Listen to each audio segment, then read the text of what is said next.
windy, brisk, cold Galilee morning. At least for us, it is. As they say, you acclimate to the region where you live, and I've got pretty thin blood. Let me turn you around.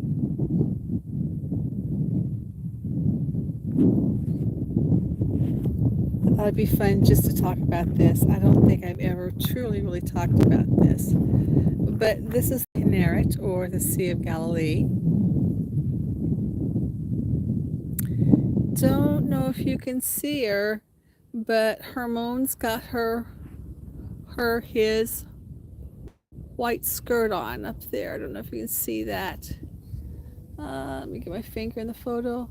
That's not a cloud, that's Hermon. That's Hermon. And from about there where those ridges meet,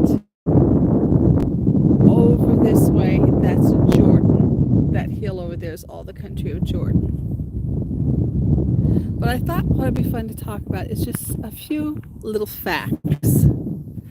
So sorry, so good at this. If we go north, of course, I just showed you Mount Hermon, that white dash on the horizon. If we go north above Lake Kinneret, we go towards Mount Hermon. We head north. And if we flip around this way, and right about, let me get my bearings, right about where, my finger in the right place, about there, the Jordan River leaves the Kinneret and it heads south and flows into the Dead Sea. And what is also interesting that a lot of people don't know is the Kinneret is our largest underground water aquifer in all of Israel, which I adore this information. When you think of Psalms 104 that we looked at last week about how the work of Elohim is that he provides the rain and the plants from the earth.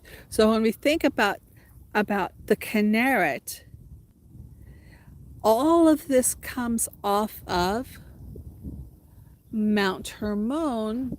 I can't hardly see her. It depends on kind of like how the sun is, and just not just very clear. But it comes off Mount Hermon, runs down the hills and the valleys, just like the scripture said, makes river in the wet season, runs into the earth where it's purified, runs into the Kinneret, and goes on down to the Dead Sea. And I just think that's a beautiful picture of his provision. But more than that, even more than that, many scientists will tell you that this is also called the Jordan Valley Rift. That valley that runs from, so bad at this, that valley that runs from north to south that I was just showing you, this is also called the Jordan Valley Rift. And many scientists will tell you that this was the first appearance of the wild barley. Isn't that crazy? Of course, the wild barley is a predecessor of the domestic barley. So basically what scientists believe that in this valley is the first place that man found and began to use the wild grains. And so when you know the scripture, when you know that Elohim commanded Adam to grow grains, grow bread, and you know that Elohim sends the rain that fills this lake, and you know that Elohim is the one that causes everything to grow. And now you're looking at the Kinneret and you're looking at this overview in the land of Israel. I just find it so breathtaking and so deeply profound to see all of this come together in like a small encapsulation, even the calendar story, we could say, because the rain fills the Kinneret, he brings forth the grains, and it was in this valley that science believed that man first began to utilize those grains and discovered it. The other thing I would encourage you to do is look out there, and now we have green areas of trees growing, right? Green areas of trees growing, but there's a lot of brown spaces in between. So to know that the first rains brought out the barley about 4 weeks ago. I think I said 6 weeks by mistake the last time, but it's been 5 weeks ago now. And we still don't have green on the earth. And it's just now, hang on, let me pull this guy in. He's a wild field right there. You can, right, my finger, right there is a wild field.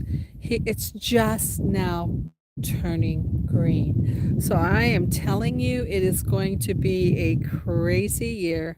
I just can't imagine what those people who want whole fields of barley, wild barley, to be ripe in one moment, I just can't imagine what they're going to do. I mean, they may have to go for 14 months. Who knows? But it's an exciting year. It always with him.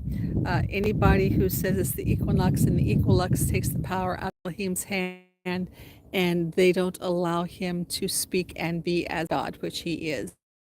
But yeah, that's it. Shabbat Shalom. Have a great Sabbath.